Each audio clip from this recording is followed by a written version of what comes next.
5 myths about Romania. Romania के बारे में 5 बड़े मिथ। सत श्री अकाल दोस्तों, मेरा नाम है हरजिंदर सिंह और आप देख रहे हैं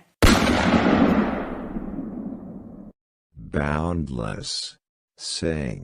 दोस्तों, रोमानिया के बारे में बहुत सारे लोगों की बहुत सारी परसेप्शंस होती हैं। लोग सोचते हैं कि एक बार रोमानिया पहुंच जाएं, ये हो जाएगा, वो हो जाएगा, ये कर लेंगे, वो कर लेंगे। बट जब वो रोमानिया पहुंचते हैं और वो सारी चीज़ें सच नहीं होती तो उनको बहुत सारी प्रॉब्लम्स का जो है सामना करना पड़ जाता है। तो चलिए दोस्तों, आज की इस वीडियो में चर्चा करते हैं उन बड़े 5 मिथ्स के बारे में जो लोगों ने बना रखे हैं बट वो सच नहीं है। बट उससे पहले दोस्तों एक छोटी सी रिक्वेस्ट है। मेरा इस चैनल के साथ साथ एक और चैनल है जिसका नाम है द राइडर सिंह। तो आपने क्या करना है, उस चैनल पर जाना है। लिंक आपको इसी वीडियो के आई बटन में भी मिल जाएगा और डिस्क्रिप्शन में भी मिल जाएगा। आप उस पर जाइए, चैनल को सब्सक्राइब कीजिए। उसके ऊपर मैं vlogging related, travel vlog, family vlog, motor vlogging related video डालता रहता हूं। बट उसका एक प्लस पॉइंट आपको भी होने वाला है, उस पर मैं टाइम टू टाइम लाइव होता रहूंगा। सो आपको टाइम मिल जाएगा मुझसे लाइव बात करने का। आप मुझसे लाइव बात कर उस चैनल के थ्रू अपने सवाल जवाब कर सकेंगे। सो डोंट फॉरगेट, जाइए उस चैनल पर और सब्सक्राइब कीजिए और अपने दोस्तों को भी शेयर कीजिए। सो चलिए दोस्तों, अभी चलते हैं अपने टॉपिक की तरफ कि वो कौन से 5 मिथ हैं जो लोगों ने रोमानिया के बारे में बना रखे हैं। दोस्तों, सबसे पहला मिथ जो है रोमानिया के बारे में जो लोगों ने बना रखा है वो है कि उनको कोई भी नौकरी पर रख सकता है। मतलब कि आप बस किसी रोमानियन पर्सन से बातचीत कर लो तो वो आपको ये नौकरी का कोई ना कोई जुगाड़ कर देगा। जहाँ फिर कोई इंडियन बंदा, जहाँ पाकिस्तानी बंदा, जहाँ होम कंट्री का बंदा वहाँ पर ऑलरेडी जा रखा है तो वो आपकी जॉब का इंतजाम कर देगा। नहीं दोस्तों, ऐसा नहीं होता है। ठीक है, आपको कोई भी रोमानिया में जॉब नहीं दे सकता। आपको कोई सर्टिफाइड कंपनी ही जॉब दे सकती है, वो भी उनको एक नॉन यूरोपियन पर्सन हायर करने के लिए बहुत बड़े प्रोसेस से गुजरना पड़ता है। उनको अपने टैक्स शो करवाने पड़ते हैं, उनको अपनी प्रॉफिट और इनकम शो करवानी पड़ती है। उनको बताना पड़ता है कि उनके पास कितने वर्कर्स हैं जो ऑलरेडी रोमानिया के अंदर उनके पास काम कर रहे हैं, कितने नेशनल वर्कर हैं, कितने इंटरनेशनल वर्कर हैं, कितने यूरोपियन वर्कर हैं, कितने नॉन यूरोपियन वर्कर हैं। ये सारी की सारी डिटेल उनको देनी पड़ती है। उसके बाद उनको न्यूज़पेपर में निकालना पड़ता है कि उनको वर्कर्स की ज़रूरत है।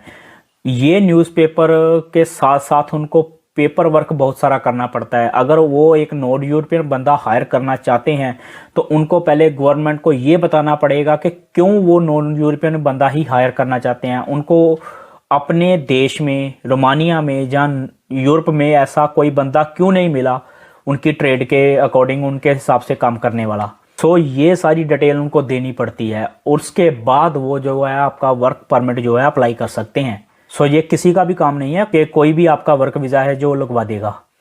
किसी सर्टिफाइड कंपनी को ही ये काम करना पड़ता है।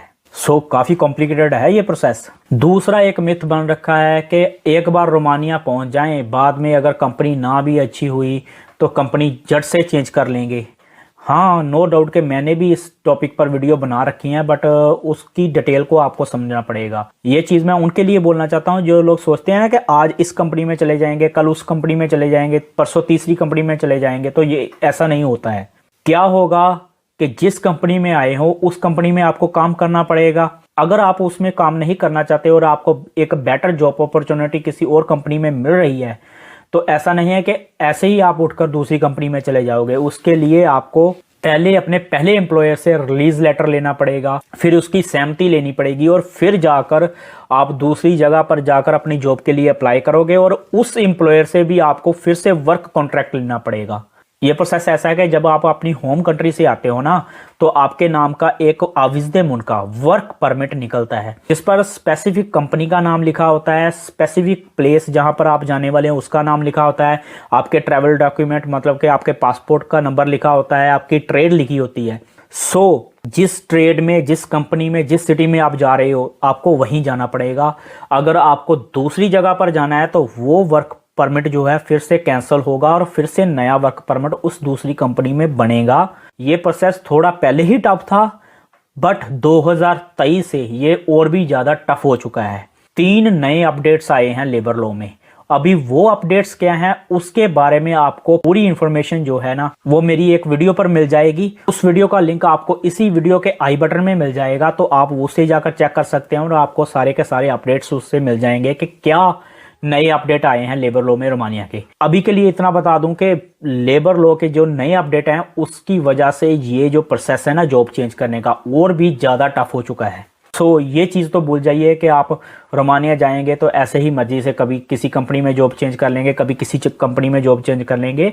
आपको एक जगह पर टिक कर काम करना ही पड़ेगा। नंबर 3 पर सबसे बड़ा मिथ ये है कि सब लोग सोचते हैं कि शायद जितने भी बंदे रोमानिया में काम करने के लिए जाते हैं, जहाँ ऑलरेडी जो रोमानियन है सबको ही वर्क परमिट लेना पड़ता है। सबको नहीं लेना पड़ता है। ये परसेप्शन गलत है, क्योंकि जो लोग रोमानिया के हैं या फिर जो यूरोपियन कंट्रीज के हैं उनको वर्क परमिट लेने की कोई जरूरत ही नहीं है। जिनके पास रोमानियन पासपोर्ट है या फिर यूरोपियन पासपोर्ट है वो आराम से इजीली आकर रोमानिया में काम कर सकते हैं, रह सकते हैं। ये जो वर्क वीजा वाला प्रोसेस है ये सिर्फ नॉन यूरोपियन पर्सन्स के लिए है जो किसी नॉन यूरोपियन कंट्रीज में से आते हैं, जैसे इंडिया, पाकिस्तान, नेपाल, बांग्लादेश, श्रीलंका, जितनी भी नॉन यूरोपियन कंट्रीज हैं, चाहे वो साउथ अमेरिकन कंट्रीज हैं, जितने भी बंदे रोमानिया में काम करने के लिए आते हैं उनको वर्क परमिट लेना पड़ता है और वर्क परमिट के बेस पर वीजा लेना पड़ता है। बट हाँ, यहाँ पर कुछ एक्सेप्शंस हैं, जैसे अमेरिका, कनाडा और जापान।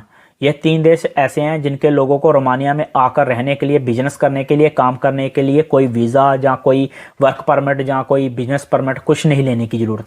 ये आ सकते हैं, आकर अपना काम यहाँ पर कर सकते हैं as a non European country. और एज अ नॉन यूरोपियन आपके लिए भी कुछ कंडीशंस ऐसी हैं जिसके बेस पर आप भी बिना किसी वर्क परमिट, बिना किसी वर्क वीज़ा के रोमानिया में रहकर काम कर सकते हो, कभी भी कंपनी चेंज कर सकते हो, कहीं पर भी जॉब कर सकते हो। वो कंडीशंस क्या हैं कि आप रोमानिया के परमानेंट रेजिडेंस बन जाओ या फिर आप किसी यूरोपियन कंट्री के परमानेंट रेजिडेंट हो तो आप रोमानिया में बिना किसी रोक टोक के काम कर सकते हो, रह सकते हो। चौथा सबसे बड़ा मिथ ये है कि एज अ नॉन यूरोपियन अगर एक बार रोमानिया में आ गए, रोमानिया एक यूरोपियन कंट्री है और हम किसी भी और यूरोपियन कंट्री में बिना किसी रोक टोक के, बिना किसी वीजा के घूम सकते हैं। नहीं दोस्तों, ऐसा नहीं है। नो डाउट के रोमानिया एक यूरोपियन कंट्री है बट ये शेंगन जोन में अभी तक एंटर नहीं की। सो अगर आप रोमानिया में आते हो और आप चाहते हो कि आप किसी और यूरोपियन कंट्री में घूमने जाएं या काम करने के लिए जाएं तो आपको वीजा लेना पड़ेगा। हाँ, इस पर एक छूट है कि अगर आप रोमानिया में आकर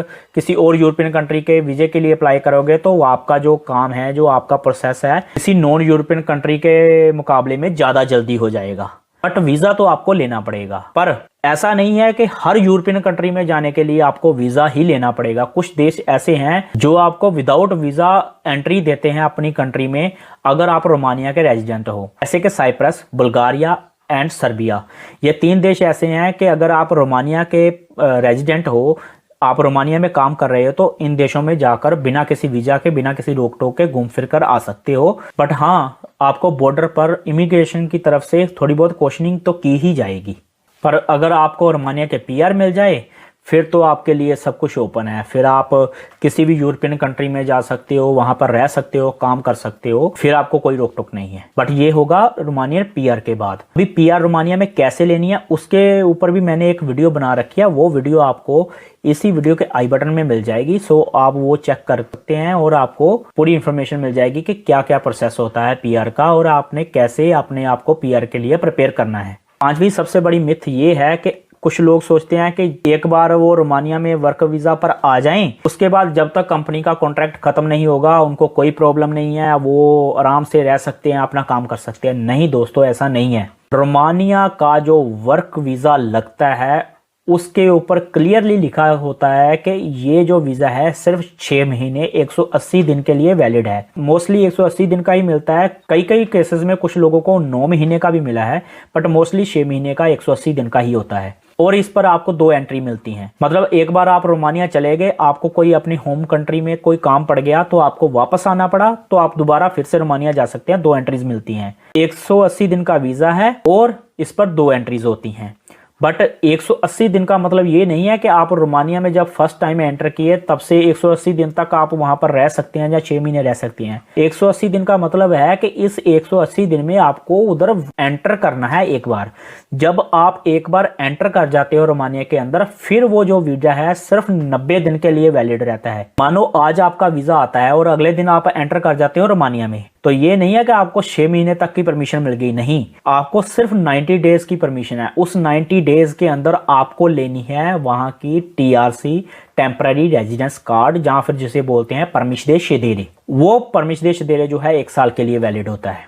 अभी सरकारी प्रोसेस क्या है, सबसे पहले आपका आता है वर्क परमिट, जिसे आविज़ मुनका बोलते हैं। उसके बाद आता है आपका वर्क वीजा, जो रोमानिया के एम्बेसी आपकी कंट्री में जो है वो लगा कर देती है। उस वीजा के बेस पर आपको एंट्री मिल जाती है रोमानिया के अंदर, और रोमानिया में आकर आपको अप्लाई करना होता है इमिग्रेशन में जाकर परमिशदे शेदेरे, जिसे टीआरसी या टेम्पररी रेजिडेंस कार्ड भी बोल देते हैं। वो कार्ड जो है 1 साल के लिए वैलिड होता है, उसके बाद वो रिन्यू होता रहता है। जब वो 5 कार्ड फिनिश हो जाते हैं उसके बाद आप एलिजिबल हो जाते हो परमानेंट रेजिडेंसी अप्लाई करने के लिए। और परमानेंट रेजिडेंसी कैसे अप्लाई करनी है, क्या क्या रिक्वायरमेंट है उसके लिए, उसके बारे में आपको मैंने बता दिया है कि वीडियो आपको आई बटन पर मिलने वाली है। तो ये सारा कंप्लीट प्रोसेस है। और मेरी आपसे रिक्वेस्ट है कि जब भी आप रोमानिया आने की सोच रहे हो, जहाँ तैयारी कर रहे हो आने की, सबसे पहले आप रोमानिया की गवर्नमेंट साइट्स पर जाकर उसके बारे में थोड़ा बहुत रिसर्च करो, लेबर लॉ को पढ़ो,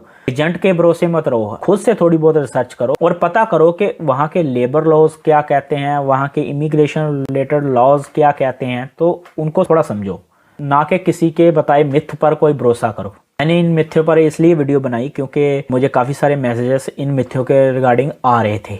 सो उम्मीद है दोस्तों इस वीडियो से आपको प्रॉपर इन्फॉर्मेशन मिल गई होगी, क्या रोमानिया के बारे में मिथ है और क्या रोमानिया की सच्चाई है। बाकी इस वीडियो का करते हैं यहीं पर एंड। अगर वीडियो आपके लिए इन्फॉर्मेटिव रही होगी तो वीडियो को लाइक कीजिए, शेयर कीजिए अपने दोस्तों के साथ। चैनल की सपोर्ट के लिए चैनल को सब्सक्राइब कीजिए और बेल आइकन को बटन दबाना मत भूलिए, ताकि मेरी लेटेस्ट वीडियो का नोटिफिकेशन आप तक हमेशा ही पहुंचते रहें। बाकी दोस्तों मिलते हैं किसी नई वीडियो में किसी नए टॉपिक के साथ, तब तक के लिए सत श्री अकाल।